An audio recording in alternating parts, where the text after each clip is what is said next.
Go Kiwi here. My videos are mainly on distances from 5k, 10k, half marathon to marathon distances. And today is the 20th of February and I'm just going to go over the training block for the February the 19th Round the Bays, Wellington. And it went good. The weather was a lot better than I thought it was going to be after all that flooding all around the country and the disasters. The weather was amazing on Sunday in Wellington.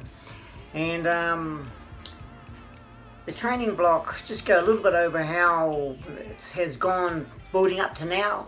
Last year I did the Whanganui 3 bridges, and because before that in about October I did the Rotorua Marathon. That went really good, and then I did so there was 2 marathons last year, and the Rotorua Marathon that went amazingly good, and then I did the Whanganui 3 bridges. That sort of didn't feel good on the day and had about 1 hour sleep the night before, but anyway, we'll get on with it. That was last year. So after that Whanganui 3 bridges, I was feeling pretty worn out and sort of like crook, and actually, but it was awesome. Yeah, it all went good, no complaints. And Christmas Day, I'm just trying to get the build up to where I am now with the training and the health. On Christmas Day, got COVID, tested positive for COVID, and so from about Christmas Day for about a week had COVID. It was pretty quick, not too bad though. And so I didn't actually start this training block. It's only been like a 6-7 weeks, so it's a short training block from like the 1st of January, so 1 month and plus a couple of weeks to February the 19th, so 7-8 weeks. And yeah, the day went amazing. Here's the medal, there's the medal, awesome, really nice medal. They've put a bit more into it this year. It's a solid little medal, awesome colours on the medal. And this is one of the shirts. There's the Signo Round the Bays t-shirt I wore. That's from a previous year, but I've never worn it, so I thought I might as well wear it on the day.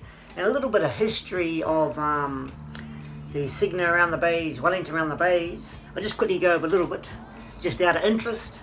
Is 2018, I did the half marathon and around the Bays, and that went good. That was the first time.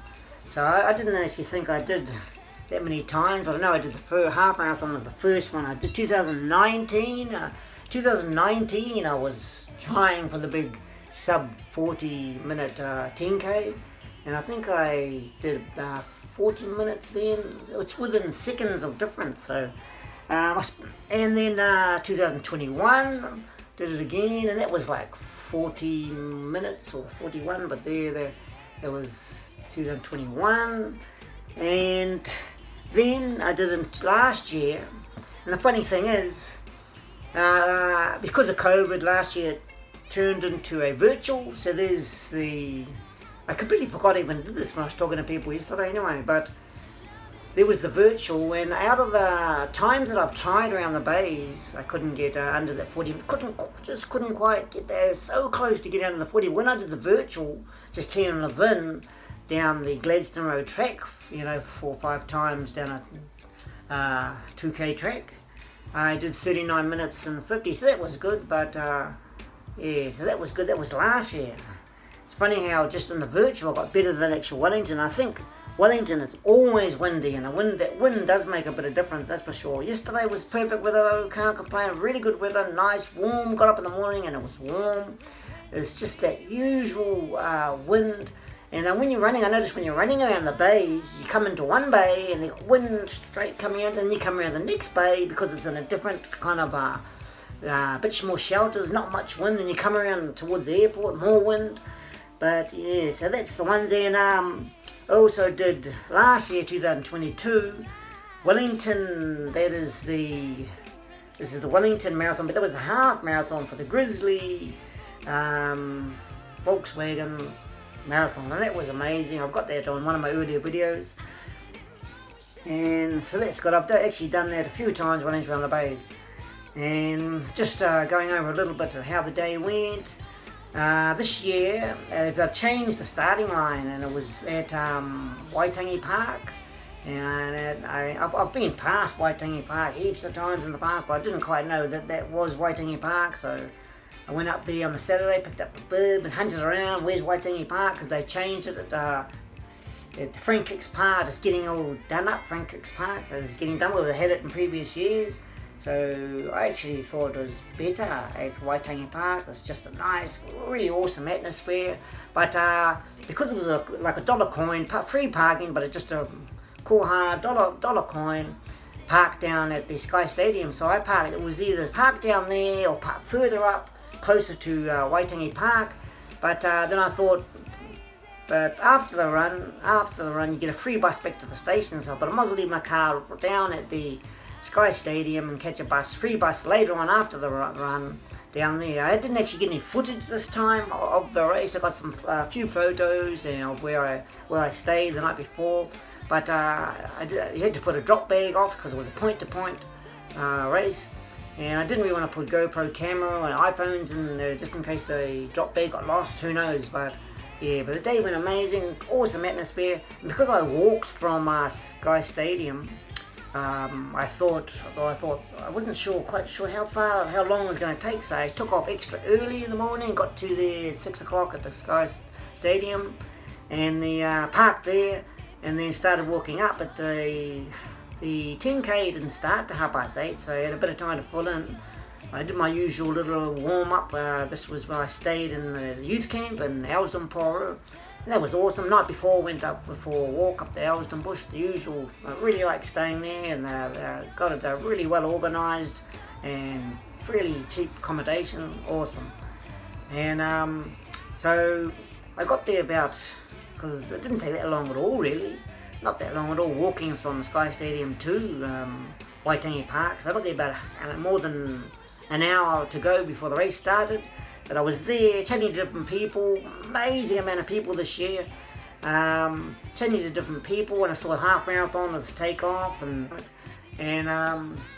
anyway, when it came to, I was happy to see that on the 10K there was a 40-minute pacer, because I'm always still trying to beat that, for my age group, do the better than the 40 minutes for 10Ks.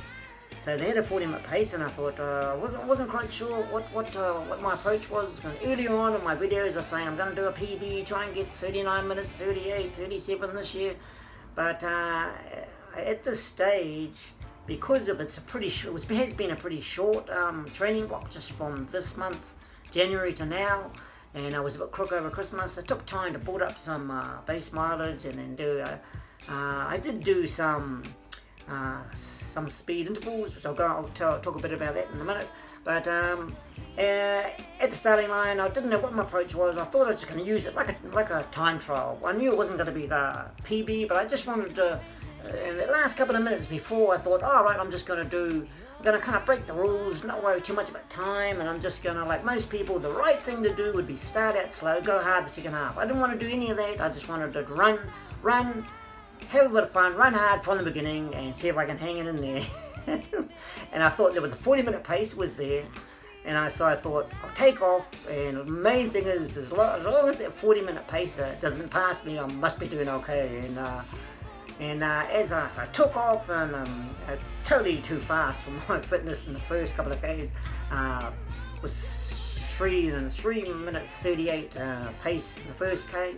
But I just wanted to have that fun, take off, see how it goes. It's all training and fitness, and it's really interesting. And it was as the day was going on, it was forecast for more windy as the day went on, and it was getting windier. You're always going to get Wellington. People who are not from Wellington, overseas, Wellington is known for windy Wellington. They joke about how windy Wellington is here in New Zealand. Just running into that wind was a bit harder. But so I kept going good, and I think the speed set a couple of intervals, because when I did a park run, say a month ago, I did a 19-minute park run, and it was good. It felt right, the legs and the body felt good. Just that breathing, getting that breathing. I was really huffing and puffing at the finish of that park run. But I think just doing 2 or 3 interval sessions, it fixes that problem though when you do so. I did, and one thing I did do is just a variety of, just to keep the intervals interesting. I did a variety. I know that I did 5 times 1k repeats, and I did another thing that I've seen people do and I tried doing is just running around my usual block around here, do 5k's like warm up, then run around again the 5k, but on the second time around my 5k I would do for like a speed work, do 1k on and 1k off, and that's really good. You can feel good benefit from that. And a couple of days before, I was wondering what am I going to do, what am I going to do, because you never quite know, and that last week is kind of a taper week. I came to Thursday, I'd only still done 10k's for the whole week, so really dropping the k's back a bit. But so Friday, was it Friday? Yeah, Friday, went for I thought I'd do something else, get a little bit more speed work and just get legs going before the day of the race on the Sunday. And so I did a 5k run down from here to the Trig Gate. Then I was just looking for somewhere with a hill, other than the Trig, because the Trig's closed. There's not really that many hills around the place, so I just thought I'd do 5 times 30 second sort of little sprints, and that was good. That was awesome. That really felt good getting a thing going. So I think those few little intervals, but I probably should have done a few more intervals. It wasn't really that much time, because the first month I was just doing tempo runs, building up base mileage. And as the run went on, I kept that, came to about the third K into the 3rd or 4K, did good. But the thing I wanted to do is just run, and then main thing I was concentrating on was just keeping that each K under the 4 minute. I thought I would just keep it under, try not to go over 4 minutes, but at least I know that I should be able to get under 40 minutes if I just keep it under 4 minute K pace. But when it came to about the 7th K, I kind of got a bit negative, thinking, oh no, in my mind I was getting like a little bit negative thoughts, thinking I did that park run 90 minutes, how am I going to do another 19 type minutes? And I'm like really huffing and puffing at this stage, about 4Ks and 5Ks, and then it came to 7Ks, I didn't realise that, the thoughts were sort of like, but what helped is one spectator came out, and he kind of jumped out at me, and he must have seen it all in my face, because I was really struggling with the wind, and that about the 7th K into it, you're basically running kind of as fast as you can go from that starting line, really. Past threshold, it was anaerobic. If I look on my Chorus app, the whole race was just anaerobic, past threshold. I don't know if you're supposed to run like that, let us know, YouTubers. Pretty much all anaerobic, the whole lot, from beginning to the finish. But one spectator jumped out, and he must have seen it all in my face, getting a bit negative, getting a bit, huffing and puffing. I was kind of thinking, oh, I'm going to lose this out because it's not working. I can't drop that K's under 4 minute pace, because it went up to about 6 minutes pace. But and then one spectator jumped out, and he came, sort of ran out at me and said, stay strong, and I thought, that's really good. He came at the exactly right time, kind of woke me up. I was starting to drift away, but can't do this. And he motivated me along. It's amazing when you get spectators that you can sense that they, really trying to motivate you along. So then I said, oh yep, I've got to do this, just keep those Ks under 4 minute K pace. So then the last, it was hard getting around towards the airport. I slowed up a bit. I didn't realise I slowed so much. Right back to 4:15 pace. I didn't see that on my watch, you just can't tell, but when it came to the turnaround point, a couple of Ks to go, picked up the pace, and then I think just that one spectator kind of motivated you. You wake up and just keep trying, keep pushing.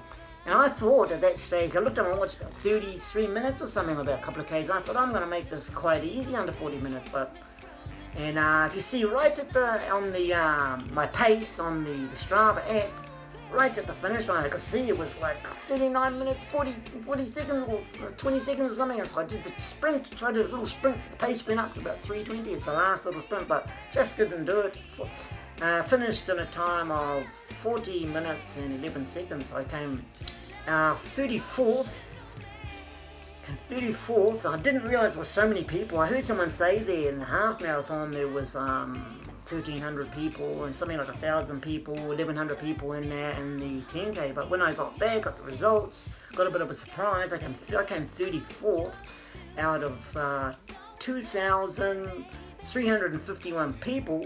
34th is pretty good. I can't complain about that. And fairly windy day. And and my age group from 55 to 59, I came third out of 150 in my age group. So yeah, it was an awesome day, and I wanted to hang around, see about the spot prizes, but I was trying to find out from the information centre what time was these spot prizes and what are they having, and is there any type of prizes. I couldn't get much out of the information centre. But other than that, the free buses, and what's really good about the Wellington Round the Bays, you can actually, as long as you show your number, you can catch the ferries free across the Eastbourne. I mean, some people must just get a group of people and just make a day of it. You can go on the trains anywhere around, Upper Hartport, Paragram lines. You can get on the buses, as long as you show your number, free down to the station ride. So that was all good. So yeah, so that's Wellington Round the Bays. One thing I wanted to know too from YouTube is I've done this training block, and it was like 7-8 weeks type of thing. And the next one coming up is Waitereri half marathons through the Waitereri Forest here, and that's one of the best ones I've liked in the past, and that's on again this year, and I've registered.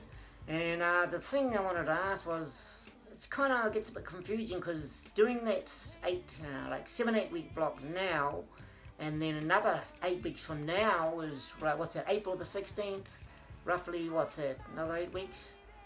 That is kind of another training block, so I have a bit of a rest now, but you've kind of really got to add the training block I've done now to the Waitereri on April the 16th, and that kind of becomes one big training block, or 16-week training block. So I'm just wondering how people kind of view or sort their thing, because if I go straight into training for Waitereri now, it's pretty much an 18-week training block. If you take this training block with Waitereri, it's an 18-week training block, and then the one I'm really concentrating on would be Wellington Marathon on June the 25th. So that's not that long from April, May, June. So that would make that,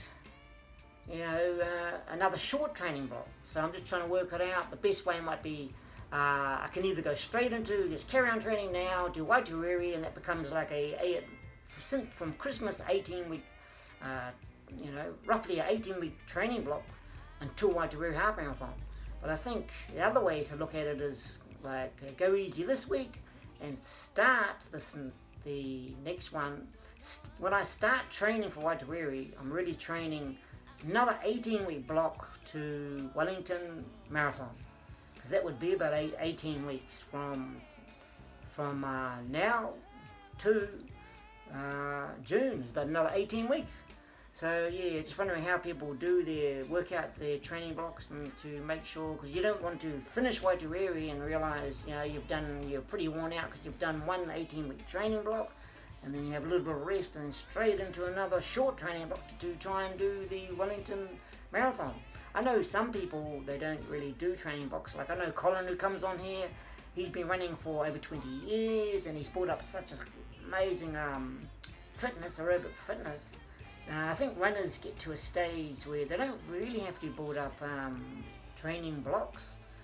I think he's got to the stage where they call it race fit. He's just built up so much fitness. You just have a bit of a rest, a week off after a major marathon, and then carry on, and then they're ready to do a marathon nearly every week because they're just race fit. Yeah, I know Donato was talking to someone, his name is Hughes, who's in the veteran masters in England. I think he was Irish, Hughes, and he's in his 60s, but he's still doing 2 hours, sub 2 hour 30 marathons.